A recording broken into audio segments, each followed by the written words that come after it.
All right. Good morning, good evening from wherever you're joining us from Berlin. My name is Katharina Stechl. On behalf of the Roundtable, I'd like to welcome you to today's webinar titled The Suit in the Bag, Due Diligence at Home, Organizing Business Travel that Respects Human Rights. Let me introduce myself. My name is Katharina Stechl. I am the program manager of the Roundtable Human Rights and Tourism, and I will be your moderator for today's session. I'd also like to introduce my colleague Yara Schreiber, coordinator of the Roundtable, who will ensure a smooth technical process and will also be responsible for your questions in the chat. I'm very thrilled to have a lot of unfamiliar faces with us today. That shows that it's a topic that reaches a certain area, and of course we are aware that business travel may not be at the top of your priority list at the moment, but at least here in Berlin and also in Europe, there is a small light at the end of the tunnel in terms of the pandemic, and it's noticeable that the numbers in business travel start to rise again. And of course, that's slowly, but nevertheless, we believe that especially now, before things hopefully soon go back to normal, it is crucial to use the time to make a change.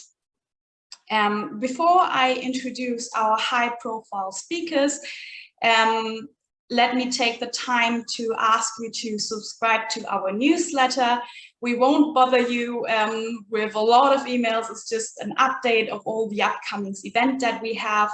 So we're quite halfway through with this webinar series on the overarching theme of human rights and tourism. And we have our annual symposium upcoming in September, on the 22nd of September. So already save that date. And if you subscribe to the newsletter, you'll get all the information. And we would also be very thankful if you would evaluate today's webinar. It just helps us to be more responsive to your needs and to see what we can do better. So let's move on to our speakers today. Joining us from far, far away, from South Korea, we have Randy Durband with us. He is the CEO of the GSTC, the Global Sustainable Tourism Council. It's an UN-created NGO that establishes and manages global standards for sustainability in travel and tourism. And for both of our high-profile speakers, it counts that I really cannot read through their whole resume because it would take up too much time, as they have such a unique blend of experience and skills. But Randy had a lot of senior leadership positions in the private sector, and at the same time working with several development projects through tourism and in developing countries in Southeast Asia and South America. And as a frequent speaker on sustainable tourism in more or less all over the world.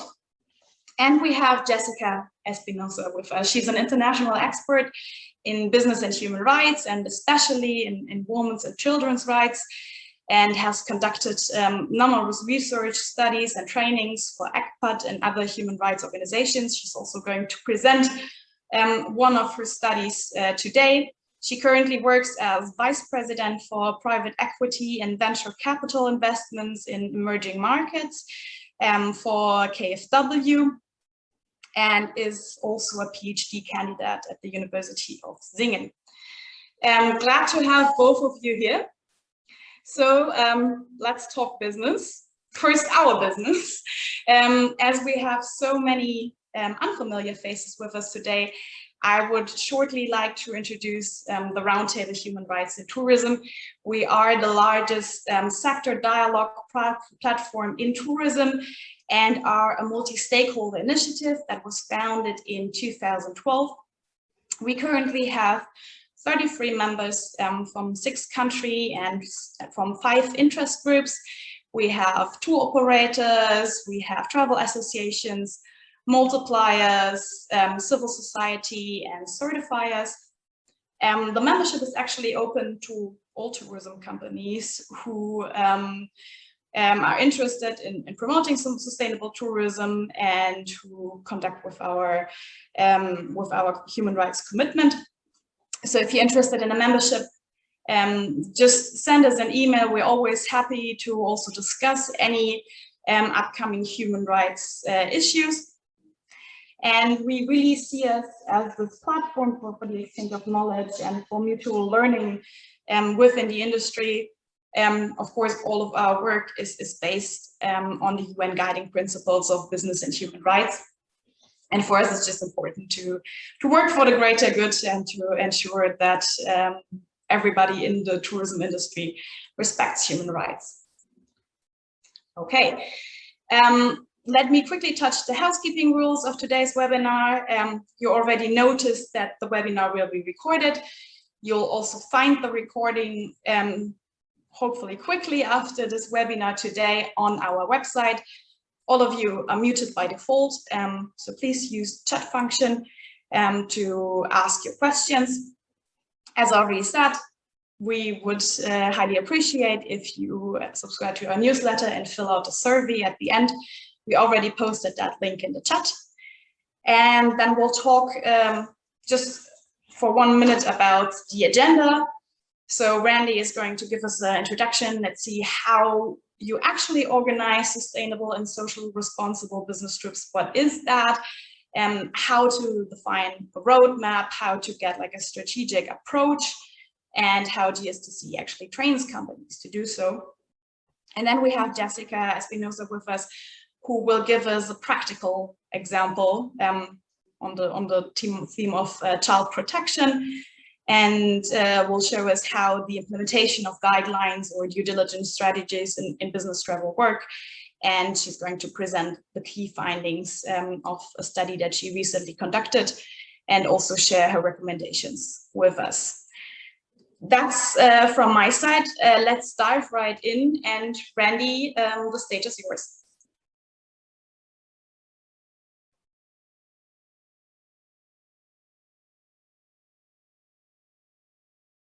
Randy, please make sure to unmute yourself. Thank you. It's the most common phrase during the pandemic, unmute, that it shot right to the screen. So you're driving the screen for me, or am I using my own? I'm using my own, right? You can use your own, yes. Yeah, that's best. Okay. Sorry, nice to be with all of you. And I'm so happy today to speak about human rights in tourism, and especially in business travel and tourism. I do speak frequently, and it seems that the tendency when we talk about sustainable tourism, the tendency seems to be more about environmental issues and more about leisure travel. So I'm double pleased to talk about human rights in sustainable tourism and with a focus on the business side of travel. So let's dive right in. First of all, for those of you who are not familiar with the organization that I lead, it was mentioned that we're a UN created agency. We're not in the United Nations system. We were created independently.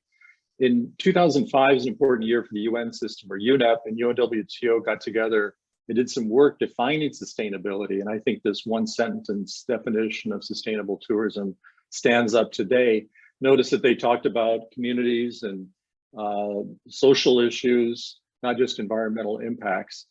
That drove the creation of GSTC 2 years later, to create a bigger definition of sustainable tourism by developing standards. So we were created primarily by them, but many businesses and NGOs were involved.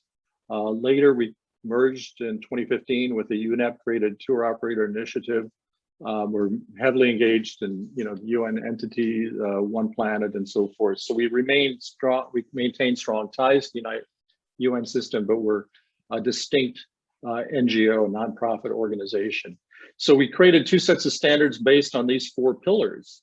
That human development is such that we need guidance on the managing of sustainability. So we have within our standards sustainable management, and then look, of course, social and economic elements, cultural and environmental. Look at the language of sections B, C, and D.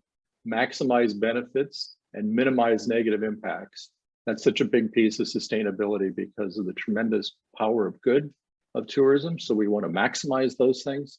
And then there's tremendous, unfortunately, some negative impacts that we need to minimize. So when we were first created, we were focused purely on hotels and tour operators. When we launched the first standards in 2008, we've revised them twice. We renamed them as the industry criteria because we think that they serve as guiding principles for any sort of business that operates in tourism. And then later we created destination criteria where we provide guidance on two levels in the public sector. One is public policy on tourism at the national and subnational level, and then guidance to actually manage a destination sustainably. And I also have on the screen the ISEAL Alliance standard setting code. If you're working in sustainability and you're not familiar with the ISEAL Alliance, I highly encourage you to get to know this London-based organization that provides guidance in all sectors of the economic activity of consumption and production. And we're really the only player that works in a meaningful way of taking their assurance code, their standard setting code, and so forth. And I mentioned that because we take very seriously the development and revision of our standards. Nobody in tourism comes close to the inclusive process we take to create and revise our standards. We put out a global call, thousands of emails call out to interested parties, and it comes from public sector, private sector, academia, NGOs, anybody and everybody. You can go onto our website today and add comment upon the standard. So it's a highly inclusive process. It's not our standard, we're the keeper of a process. And we've done within our assurance program, we actually provide guidance to other standards. Some 50 standards in the world have formally applied and gained GSTC recognition. So some of the brands that I already saw on the screen that do certification in Europe and elsewhere throughout the world, their standard complies with ours. So they can be assured that their standard has been inclusively created because we follow that standard setting code with a very rigid process of creation and revision. Even the ETIS European standards, when they were developed by the European Union some years ago, they use the GSTC as a starting point. So there's a lot of kind of quiet background impacts that we have regarding various standards throughout the world. Our membership is very broad, and some of the larger names in travel, we've got 200 organizations. There's just a sampling. Big names and hotels include Hilton, IHG, and distribution, Booking.com, Agoda, Hotel Beds, major companies, 15 national ministries of tourism, various provinces, countless, many destinations around the world look to us. So very significant list of membership where we're working with the public sector and the private sector in very meaningful ways, and advisory and so forth. Just to give a sample of kind of one relationship, Hilton Hotels has really led the charge in recent years, and major brands of hotels that taking a very systematic approach to sustainability. And I take this from their sustainability report, where a few years ago, they completed a survey of global standards and chose to formally adopt the GSTC criteria as policy to provide guidance within their internal light stay program. So that light stay, which they've had for several years, includes within it the GSTC criteria. So the guidance they give to all of their properties operated sustainably is compliant with the GSTC. And then they're looking at that to provide guidance for third-party certification. We're often thought of as purely about certification, but first and foremost, we're the keepers of standards. And relevant to this discussion today, it includes human rights and social issues. But we also do provide guidance on proper certification through our accreditation manual and an accreditation process, and also through standards development, as I've said. So let's think about some of the issues here that are in the standard and things that we really need to think about when we look at the issues of human rights in tourism. And so I take from section B of the GSTC criteria some of these key issues that are included in the criteria. So when you think about human rights, it's a complex set of issues. And I think that when you look at the totality of section B and other elements of our criteria, it's all there. I've just called out some of the core criteria that I think speak directly to human rights and just community support. The indigenous communities are mentioned frequently in the criteria, non-discriminatory hiring policies. It's all throughout the criteria. And by the way, Jessica is going to speak after me with ECPAT. One thing I wanted to mention too with the development and revision of our standards is that in addition to that global call we put out to anyone, include anybody on this call today can join in the future revision. But we reach out to expert organizations. So WWF gives us guidance on some nature issues. IUCN does, ECOMOS on cultural issues. But we formally engage with ECPAT and input on social issues, and they've done that formally. And so we give extra weight to the formal experts on that. So ECPAT has looked at all these things themselves. So these are core issues that we work on. Just to kind of give you a flavor of how to apply the standard is that here's one of them brought out. One of the key elements of human rights is exploitation and harassment don't happen. And so in the guidance we give to a business, it says that the organization needs to have a policy against harassment and calling out, particularly of children, adolescents, women, minorities, and other vulnerable groups, with performance indicators that give very specifics. Notice performance indicator D calls out ILO, International Labor Organization, on their issues relating to child labor. And so this is the level of detail that we go to within the standard, so that when a business does a self-assessment or goes through a certification process, or just simply reads our standard for awareness and training, and I'll talk about the training that we do here shortly. This is the level of detail we get into. And so this is just one criterion out of 41. So even the text of the sentence itself in the criterion has a number of elements to it. And then the performance indicators have a lot of detail. So when you blow it all out, it's some 180 plus specific points that are really being looked at. So we're looking very deeply. And the fact that we've gone to this extent on these social issues and human rights, I'm very proud of the impacts we've had. We know that we've pushed other standards that are in the marketplace that are doing hotel and tour operator and other certification, altered their standard to include all this, because many of them 15 years ago, 10 years ago were environment only. So the human rights element is very much alive and well with all those players that I've mentioned. The businesses that I've put up on the board and many others are really focused on these issues. People ask me, well, are you going to revise the criteria now because of Black Lives Matter movement or DEI, whatever? I said, why? Read the criteria. It's all there. All sorts of issues of non-discriminatory policy, respect for minorities. I just gave you an example, but there are many more throughout the detail. These various criteria. You'll see those words: minority communities, the disadvantaged, indigenous people, repeated heavily throughout the criteria. So it's all very much in there. This organization developed recently. I highly encourage you to take a look at them, Travel Unity, where they really looked strongly and more specifically at human rights within tourism. They came to us for guidance on the development of standards.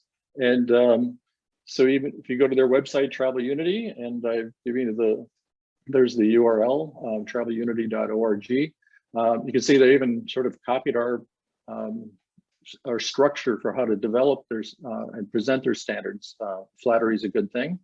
And so, we're very comfortable with a business saying, okay, we're going to use the GSTC criteria and the holistic approach on social issues and on sustainable issues in general. But for those businesses that really want to go deep on human rights, this organization has really drilled down and provided great detail on this. So I highly recommend taking a look at them.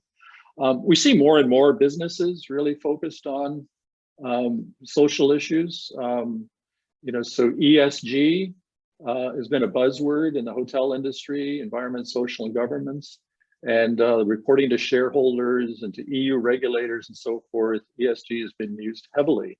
So there's a lot of good things happening, but frankly, I think what has happened a lot is that we've looked kind of at social issues or specific issues. So here at American Express Global Business Travel, they're working on modern slavery and so forth.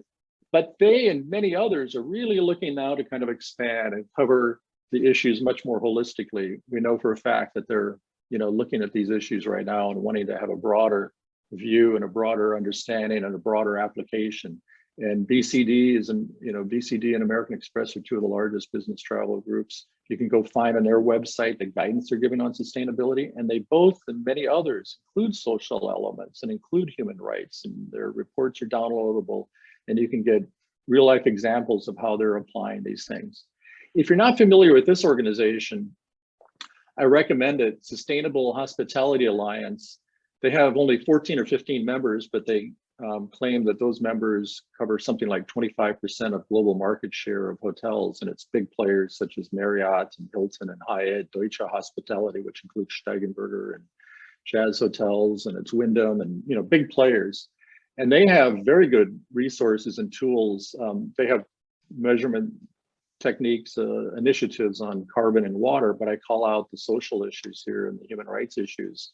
Is that you can go to their website and look at the very practical information, human rights in the hotel industry, the UK Modern Slavery Act, and so forth. Very practical information that's very useful. It's being used by some of those major hotel groups. Very well developed. I highly recommend that. So SHA is another good resource. And then finally, just to give another example in the world of standards and guidance, the Events Industry Council has the Apex ASME Sustainable Meeting Standards, and they have quite a few social issues as well within their standards. So I recommend you take a look at that. So that's really focused on mice and meetings, and we've interacted with all of these organizations that I've mentioned here to try to coordinate activities.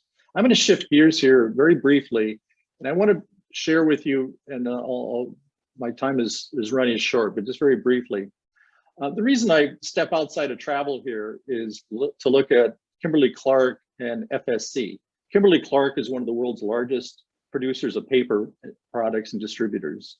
FSC is the Forest Stewardship Council. We're patterned after FSC and others. FSC started in 1993, we started in 2007. What they're doing on sustainably produced wood and paper, we're trying to do for tourism. And people ask me all the time, well, why don't you get message right to the consumer? Well, when FSC was our age, all they ever did, and much of what they still do today, is really work on business-to-business framework. And when Kimberly-Clark, a major player, went all in a very heavy way on their facial tissue and toilet tissue and other paper products to use, get preferential treatment of FSC eco-labeled, that had major impact on global production and therefore consumption of sustainable paper products. When TUI Group has been using GSTC for several years to verify that the hotels they own and operate are sustainable, they've used the GSTC framework to get this statistic is old, it's dated, it's no longer 80%, they're above 85% now of the hotels that they own and operate. And they're looking to new 2030 targets where they push their entire supply chain and all the hotels that they contract globally. Europeans all know TUI, but they're a global brand, 150 brands. I was actually the president of 3 of their brands in the United States years ago. So people work with TUI whether they know it or not. TUI is one of the largest travel companies in the world. And they're all moving in this direction. Some of the big players moving in this direction of using this framework. And so the reason I point that out is that a company of any size that is in business travel with a very difficult and complex supply chain, you've got a contract with the meeting space, with the hotel, ground transport operators. How do you, as a business travel provider, verify that all your suppliers are sustainable? Well, if someone credible has certified that business, that land transport provider, that hotel, and you can and use that in your preferred contracting, the way TUI is looking to in the future, the way Royal Caribbean does in their ports for their tour operators, the way Businesses in the retail world use Kimberly-Clark toilet tissue. That really is a much easier way to green your business if you choose businesses that are certified. So we work with businesses regularly, and there's a lot of movement right now. There's really been a breakthrough in the last 2-3 years of awareness on this. We're talking to major companies, large and small and in between, in leisure travel and in business travel, that are now setting these kinds of targets for themselves. And they're giving fair warning to the hotels and the land tour operators that they're working with that they want to shift towards preferential contracting. So I encourage all participants to consider this format, this approach. It works. And what's the alternative to greening your supply chain? Analyzing every bid of every contractor, and as you contemplate the richness and the complexity of a supply chain of a travel business, it's so much easier to have vetted suppliers in your bidding process. And finally, you can go to our website and look at the training session. We now offer, in addition to our general sustainable tourism training, we now are successfully operating sustainable business travel course. We just started it this year, very high satisfaction marks, very affordable prices, excellent expert instructors with excellent guest speakers. And this is working very well, and we can customize this for businesses for their own in-house training, or just send people to our public session. So Katharina, I will stop there. I'm sorry if I went a bit over time, but over to you. I'll stop sharing my screen. That's perfectly fine. Thank you so much, Randy, for clearing that path for us and showing us what you can do. I actually have 2 questions for you, as we do not have any questions from the audience so far. The first one is a question that we very frequently ask in our webinars, and it's, what advice do you give a business? It doesn't have to be a tourism business, because today we have the luxury of not only having tourism businesses with us. So what advice would you give them as a first step to get started in planning business trips more sustainable and more socially responsible? Well, it's a big topic, and I believe passionately in a holistic view on sustainability. I think that it's a mistake to just kind of focus on plastics or carbon or whatever. I mean, these are key issues today. I mean, we have an existential crisis in the world. We have to get at climate change. So we all have to be focused on carbon and methane and all greenhouse gases. But yet I think, to have a plan for operating more sustainable business travel, first get an understanding of what the various issues are. And this is why I've emphasized standards, and this is why I've devoted my second half of my life professionally to standards, because we need a holistic approach. We're taking too much of a shotgun approach where we just look at one issue. And I think, it's all well and good if a business is working on reducing plastics, but other issues are coming down the line. And if you don't do general risk analysis and planning on your business of what are the clients asking for, you're really missing something. Now, having said that, it can be very overwhelming. So you have to then lay out.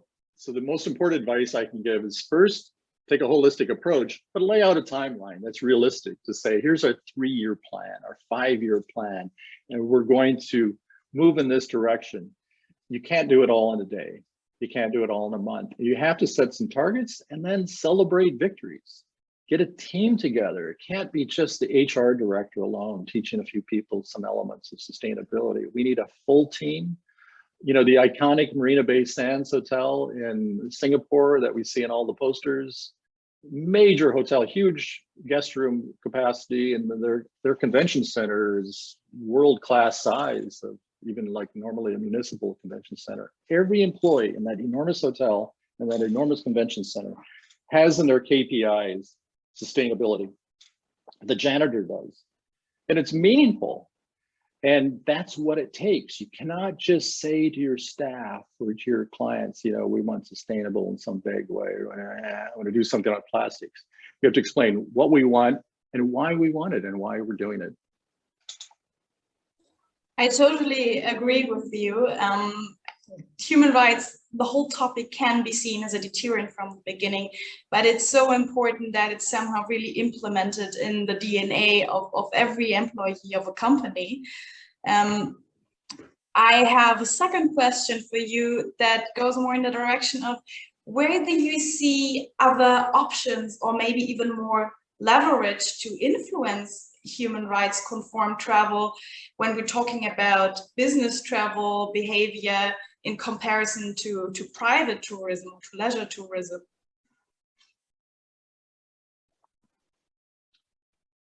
More leverage in terms of, yeah, how, for example, the business travel sector might have more leverage or other options on influencing human rights conform travel. Business travel has tremendous power because when they're completing RFPs and putting together proposals, you know, there's power there to say, you know, we'll bring you X amount of business, and here, you know, we not only want this in terms of guest rooms and price and experience, but we want specific elements on sustainability, including human rights. There's no harm in saying it. I know I'm a judge on many awards in addition to my GSTC work. I know even 10 years ago, I was a judge on awards where Accor Hotels was saying, I think it's 10 years ago, that something like 65% of their RFPs requested some element of sustainability. I think business travel is a bigger power than leisure travel, because business travel typically brings blocks, either a series, we're going to keep working with you, or we're bringing this big group, you know, at this one event. So I think business travel actually has more power in that sense. So the providers are going to conform to things that are requested, and don't be shy about what you want, because you do have that power. You can still make your decisions based on whatever elements, but you can certainly ask in business travel. Thank you very much for these motivating words. For all of you who also work in the tourism sector, I would strongly recommend also the tools on our website, especially the Get Started tool, which was originally designed for small and medium-sized tour operators, and that really help you to just get started. If you're lost on the path and just don't know how to start, then you have like the value chain, and you can click on certain elements and just see different risk cards on human rights. And that is not only approachable for tour operators, but for everybody who's working in industry. You don't even need to work in the industry, but just to get an overview. We also have a resource center where we have several publications and tools on the topic, and we really hope that they help you as well. Randy, as we do not have any questions from the audience at the moment, I would hand over to Jessica for the moment and then see if there are any questions left at the end. Jessica, the stage is yours. Thank you very much, Katharina, and hi everybody. I'm very happy to be here today. I'm going to start sharing my screen. Please give me a quick sign when you can see it. Should be there now. Yeah, perfect. Great. So as Katharina mentioned at the beginning, my name is Jessica Espinoza. I've been working in international business for over a decade. Have lived and worked in different countries in Europe, Africa, Asia, and Latin America. And in my full-time job, I'm a global impact investor with a focus on the private sector and emerging markets. And I'm also a close advisor to ECPAT, an international organization that I'm sure many of you are familiar with, dedicated to ending the sexual exploitation of children. And particularly relevant for our conversation today, I'm also a business traveler myself, and so much of my risk analysis insights and recommendations also comes from firsthand experience.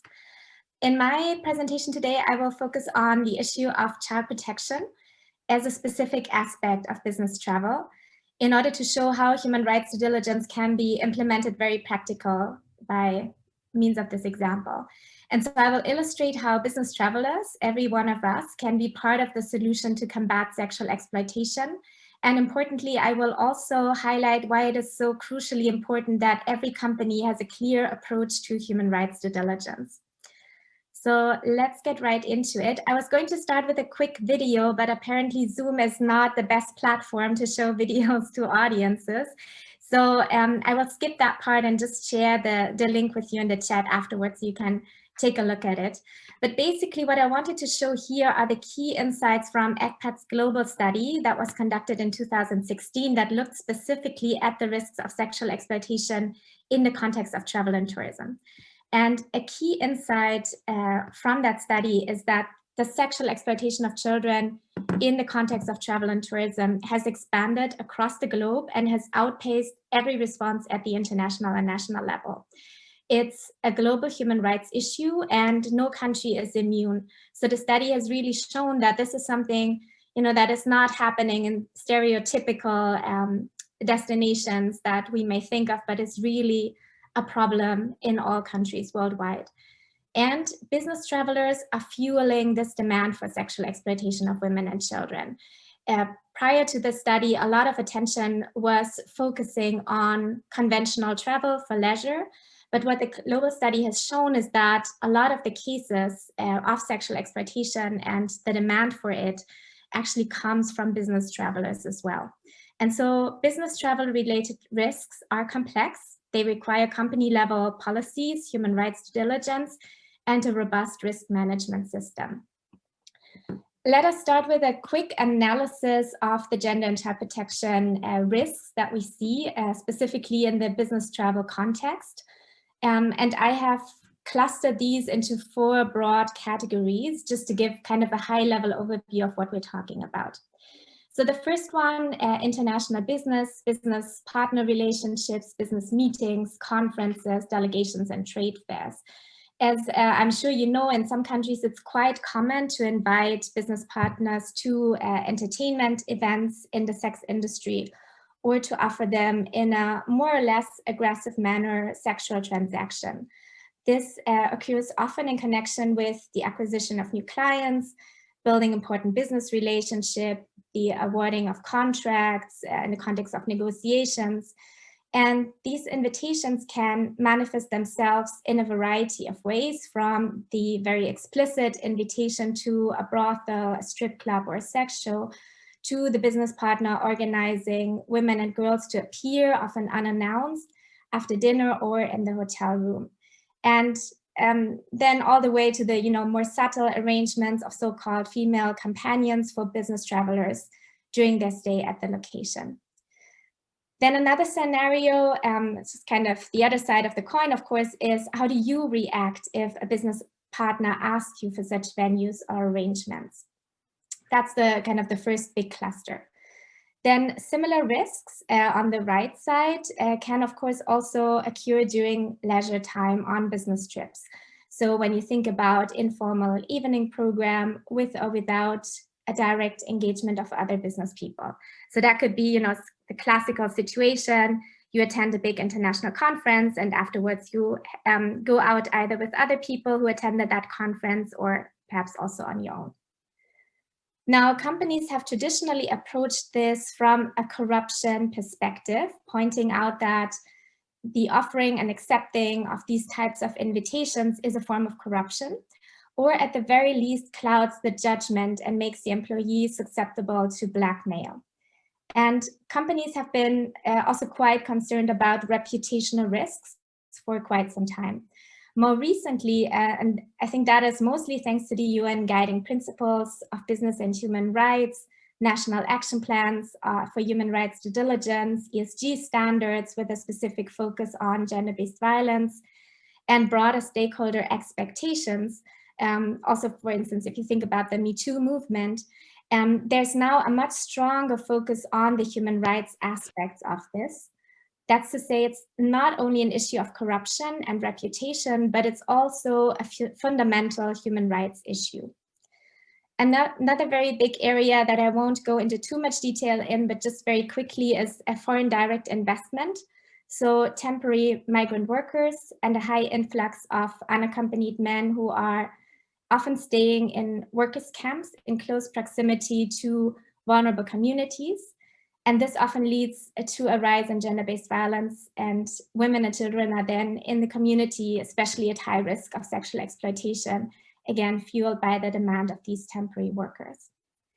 And finally, along the value chain, you can, of course, have all of these diverse risks along the entire value chain. And what's interesting to point out here is that the ECPAT global study has shown that, for example, truck drivers who are subcontracted by companies represent a high risk of perpetrating sexual exploitation of children along the transport routes. Now, let's take a quick look at business travel and how business travel is different from other types of travel. And I think it's very important to consider these features that really distinguish business travel from personal travel or other types of travel. The first very important feature is that the stakes are incredibly high. So imagine you are traveling on behalf of your company to establish new business relationships, to win a big contract. You're in the final round of negotiations under time pressure.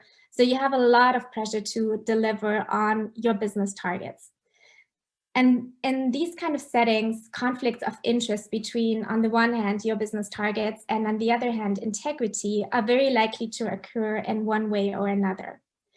And so you have to basically, rely on the fact that some conflicts will occur, and the responsibility to make decisions and to act with integrity in these complex and intercultural situations under time pressure and performance pressure, they cannot lie solely with the individual employee.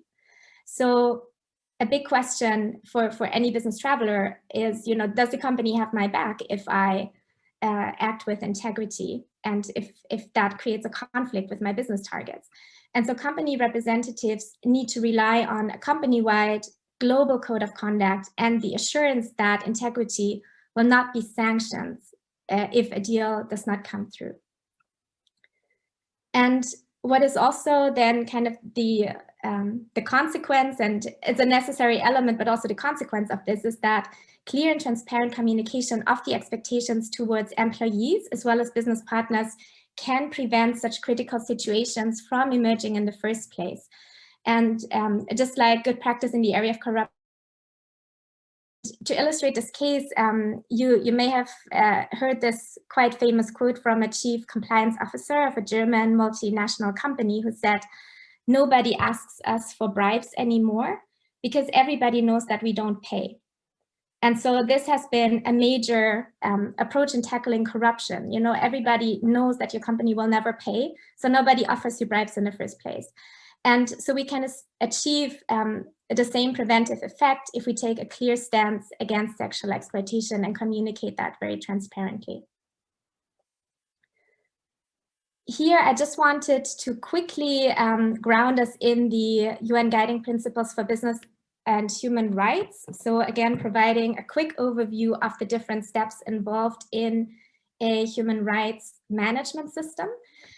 So as in any case, also in the case of child protection, you start with a declaration of principles, so a human rights commitment, then go into an in-depth risk analysis that can, what I just presented can be a starting point, but then of course it has to be tailored to your specific business and go into further details. You then establish, based on these insights, management systems, so policies, codes of conduct, processes, responsibilities within the company. Then next important item, training.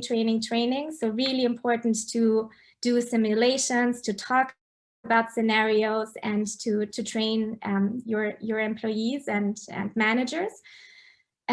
Establish a complaints mechanism, so a whistleblower system, and then monitoring, communication, and reporting. And for the topic that I'm covering today, it's very important that this human rights management system also has a clear focus on the UN Declaration of the Rights of the Child, the Convention on the Elimination of All Forms of Discrimination Against Women, CEDAW, and a special lens on gender-based violence. And this is a major trend that we see worldwide, both in the context of business travel, but also more broadly in the private sector. The good news is, and now coming to very practical tools, there are already tools and standards for child-safe business travel. And the most famous one is the Child Protection Code that many of you may be familiar with. This is a leading multi-stakeholder initiative. And here tourism companies, so hotels, transport companies, as well as tour operators commit to 6 essential steps, the 6 criteria of the code, in order to protect children and integrate a child protection lens into their business model. The first one is they establish a clear policy and procedures against the sexual exploitation of children. Then second, they train their employees so that they are aware of the risks, they know how to react in a suspicious situation, and they have preventive measures in place. Third, they include clauses in their contracts with other service providers in their supply chain. So for example, a tour operator working with local hotels has a certain clause explicitly making reference to the prevention of sexual exploitation in all the contracts. Fourth, providing information to travelers, and I'll show you an example of this in a moment. And then fifth, support, collaborate, and engage with stakeholders to be even more effective in the prevention. So that is, for example, when organizations like the one that Randy just presented collaborates with ECPAD and local tourism companies, business travel associations, and so on to further strengthen collaboration. And the sixth criterion is just annual reporting for accountability and action plan purposes. Now let's take the situation where you as a company book your business traveler via tour operators or agencies. And here you can see three leading business travel agencies that are themselves member of the code. And they also have the possibility to easily integrate child protection criteria into your company's automated booking process. So if you're working with any of these, then you also have the opportunity to simply, just like you have other criteria in your automated booking process, to add the membership in the code, the membership status as a criterion of how you choose and prioritize hotels, transport companies, and so on. And here in the middle, for their business travel, you can see the example of how they implement the fourth criterion, provide information to travelers. They have their own business travel flyer specifically on the human right of child protection and raising awareness among their business travelers. So this is a concrete example of how you can embed child protection criteria if you are booking via business travel agencies.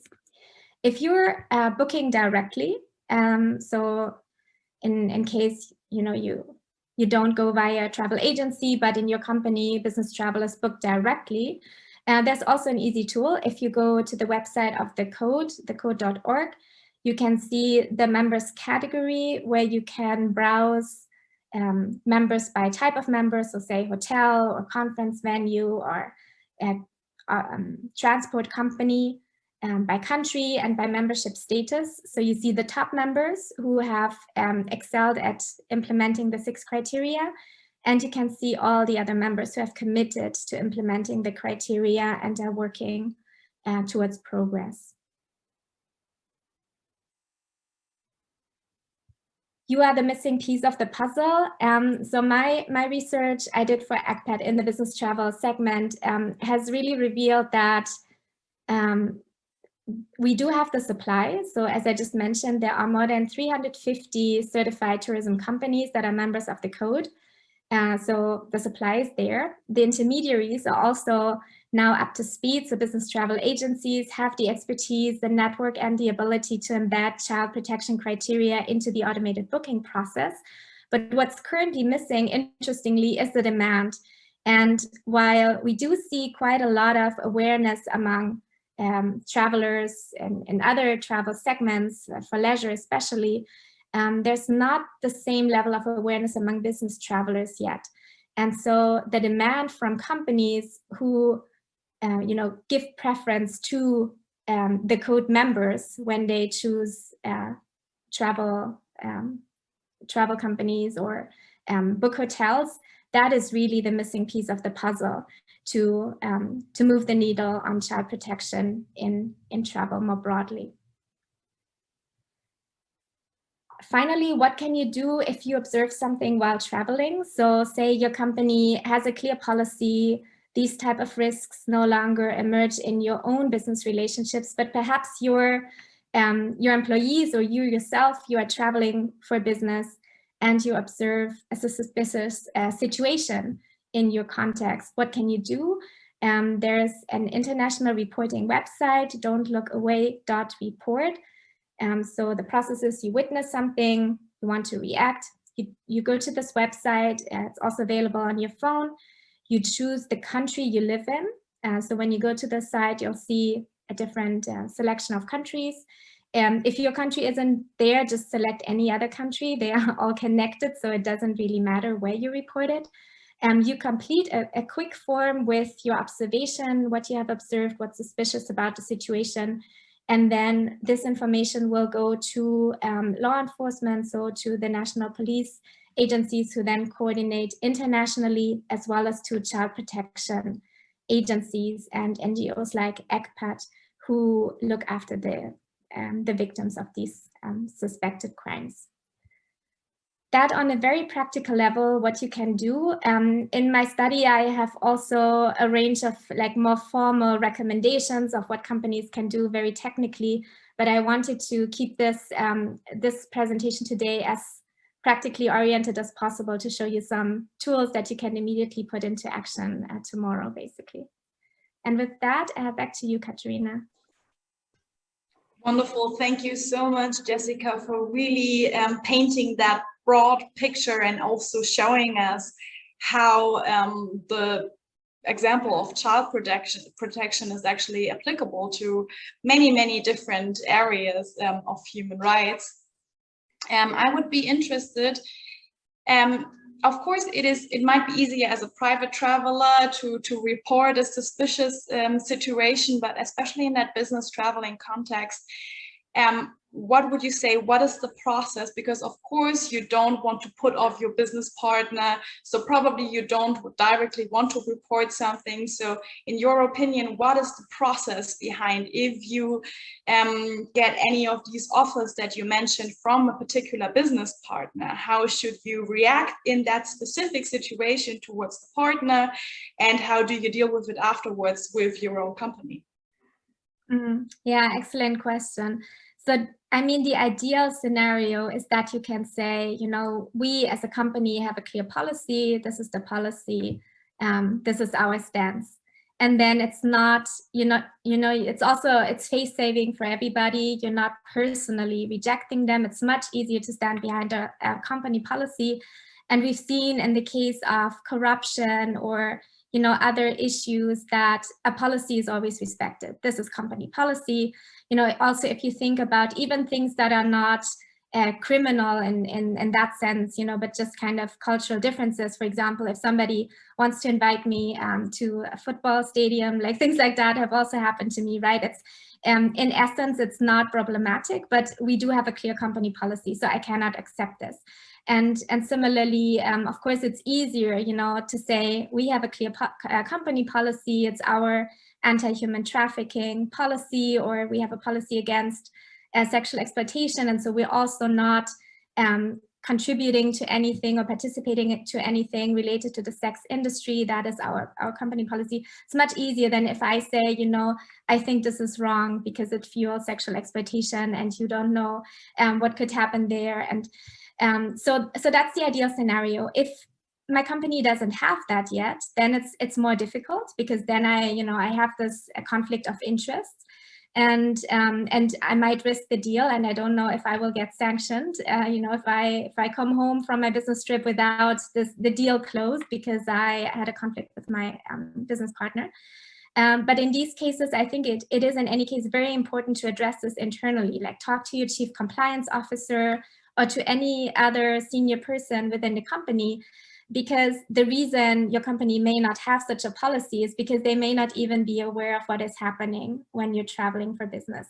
And I find it quite surprising. I think, as people who are traveling for business all the time and are managing these relationships, we observe so many things that people higher up in the hierarchy may not even be aware, because they're not directly negotiating deals with clients. I totally agree. That was also one of the main reasons why we decided to have that topic on our agenda, because we realized that especially in business travel, it's a topic that is not as frequently mentioned as it should be. That brings me to the last question that we have, that I think is also directed to Randy. So what can actually emerging economies or growing economies do to make more use from business travel, and to also ensure that business travel or travel in general maybe is more respecting towards human rights? And maybe Jessica, if you want to add something, do so, please.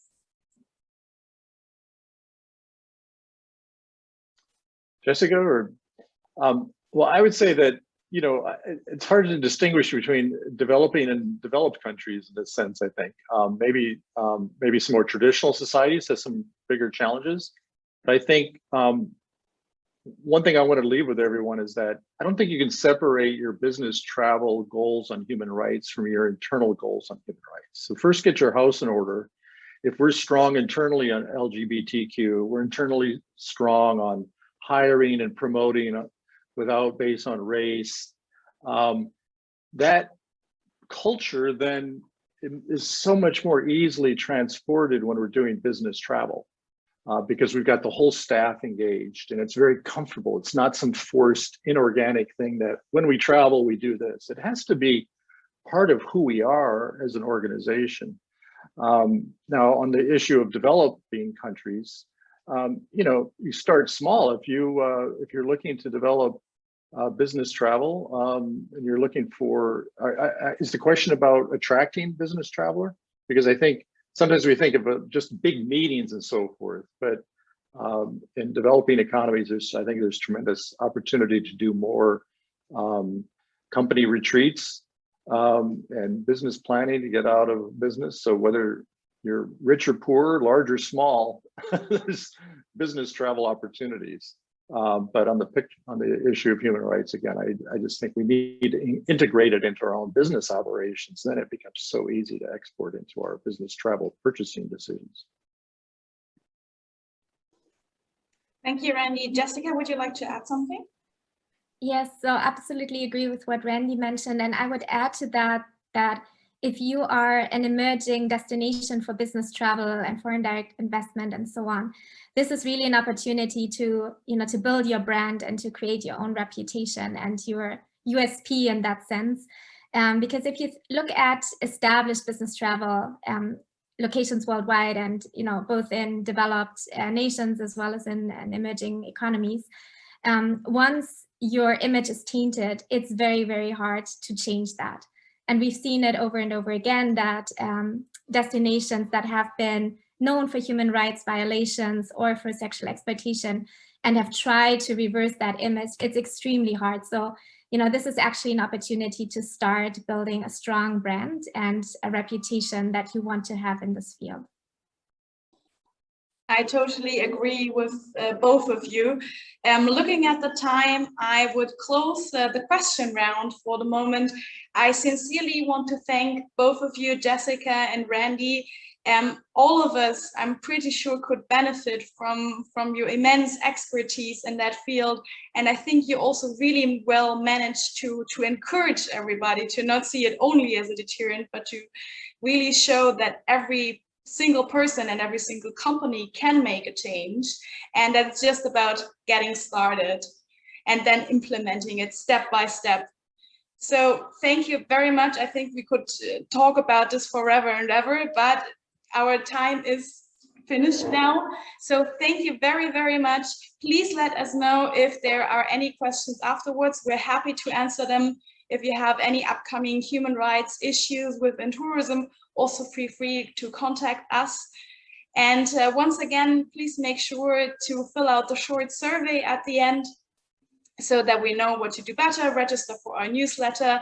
And that's it from my side. Thank you, Jessica. Thank you, Randy. And thank you, audience, for being here and for also making the first step and engaging in this topic. Thank you very much.